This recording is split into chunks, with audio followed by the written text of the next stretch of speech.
Okay. Everyone has minutes that wants it? Okay, on the agenda, item 3, President's comments on application disqualification. 1963, the CLCCA was incorporated under the Texas Nonprofit Corporation Act, also known as the Vernon's Texas Civil Statutes, Article 1396, Title 32, Chapter 9 for nonprofit, cooperative, religious, and charitable organizations. This is defined in our 1963 Articles of Incorporation, first paragraph, and the 2009 Restatement Certificate of Amendment to the Articles of Incorporation, first paragraph. 1985, the Texas Legislature created the Texas Property Code 201 through 215 for property owners, homeowners, condominium associations, gated and planned communities.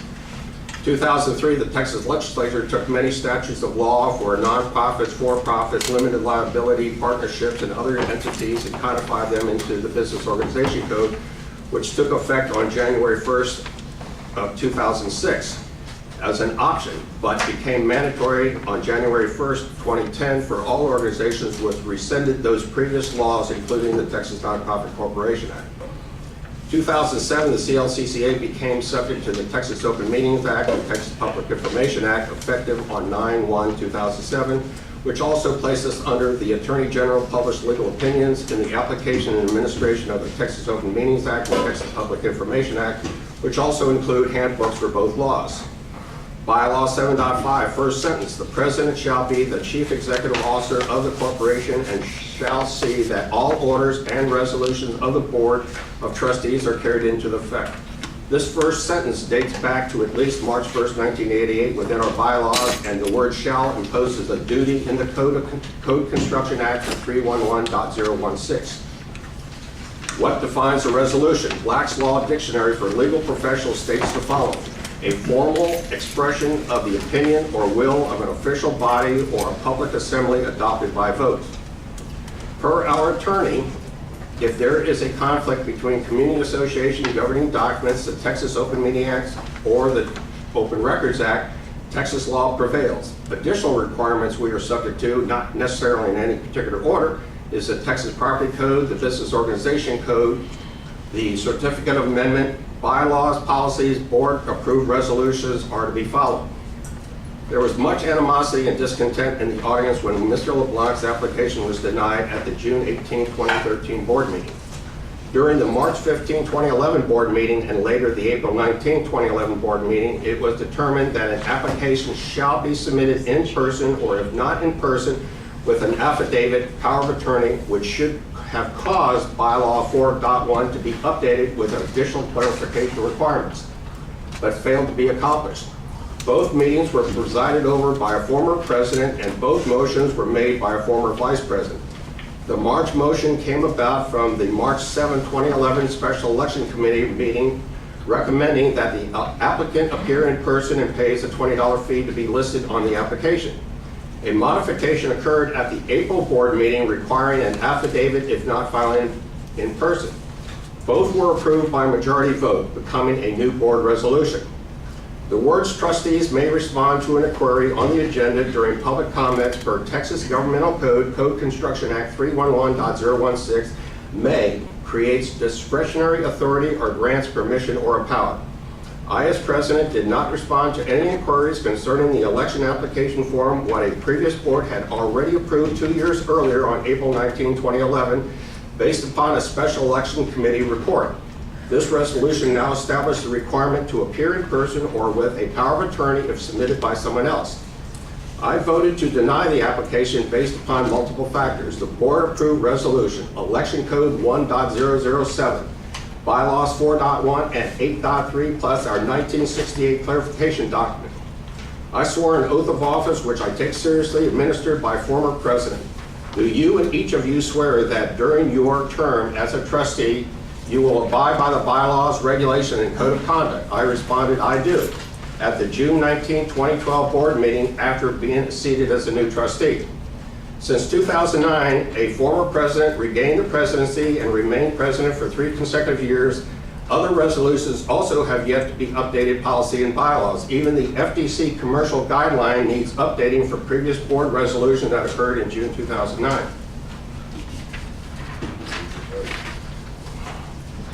Addressing concerns about our GM not knowing the law. If the bylaws had been updated properly in 2011, clarifying bylaw 4.1, or that the 2012 election application form mirrored the 2011 application form in which the GM used the 2012 form for the 2013, I have confidence that our current GM would have been aware of the rules governing elections.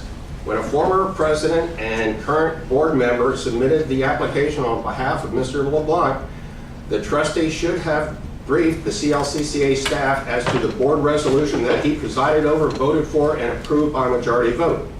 The same participants from 2011 elections, president, vice president, and GM, which created the 2011 form and approved board resolution, failed to list the information on the 2012 form. The president, vice president positions are not just about holding top officer positions, controlling the agenda within the organization. It is about leadership and responsibility, ensuring that when changes in the rules and regulations occur, they both ensure that the documentation for those changes in rules and regulations occur, they both ensure that the documentation organization is updated and maintained properly. The trustee who submitted the application on Mr. LeBlanc's behalf and former vice president who made the original motion appear to have failed in one of their primary responsibilities in keeping our documentation current and up to date. Even though it was not documented in the bylaws or policies or listed on the form, does not lessen the fact it was an approved resolution of the board, which also complied with Texas Election Code 1.007 in accordance with bylaws 4.1, 8.3, and the Friendswood Development Company 1968 clarification document to the 1963 founding document. Past presidents and vice presidents, when substituting for the president as presiding officers, have selectively enforced board resolutions, bylaws, policies, and Texas law to suit what they wish to accomplish or wish to ignore, regardless of what the bylaws or Texas laws requires. Proxy voting or phone calls is prohibited per the following. Bylaw 912 was created in 2002. Former Texas Nonprofit Corporation Act 1396 2.13b was created in 1959, 4 years before we were created. Codified into the Active Business Organization Code 22215, created in 2006, Texas Open Meetings Act 551-125 in 1995, and the Texas Supreme Court ruling in 1942 that proxy voting is prohibited unless attending the meeting, which is documented in a legal opinion from the Texas Attorney General Dan Ross. One moment. What does that have to do with the ballot? Stand by. It doesn't have anything to do with application disqualification. May 18, 2012 board meeting, and the president used proxy voting to pass a budget item that decided tie-breaking vote of our $75,000 our capital reserves without it being listed on the proposed January 2011 revised budget 5-year long-range plan, or to have competitive bidding for policy 510. During the June 21 board meeting, the president used proxy voting to decide to re-elect himself as president and vice president and elect the secretary with a tie-breaking proxy vote, which also required a proxy power of attorney per the Business Organization Code, Chapter 22215, which was not provided in giving a staff member the privilege to cast a vote on behalf of the Camino South trustee who was absent at the meeting. Further, the staff member who cast the proxy vote also counted the votes in propriety when casting a vote to then count the votes for a secret ballot election. It was the last vote counted to re-elect the previous board officer to break a 4-4 tie, violating the established requirements from 3 different Texas laws. Using a proxy vote to stay as president and vice president both had an additional year to get the documentation updated and still did not do and has not occurred. Now those same former and current trustees who routinely violate their oath of office and to the public and violating Texas law and CCL bylaws want the public to believe we, the current board, are violating Texas election laws by denying the will of the people.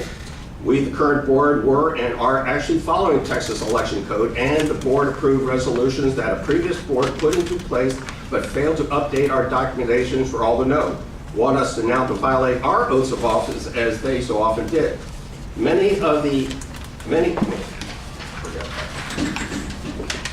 Public attendance at board meetings is a right, not a privilege. However, public comments are a privilege, not a right. It is described in the Open Meeting Handbook, page 40.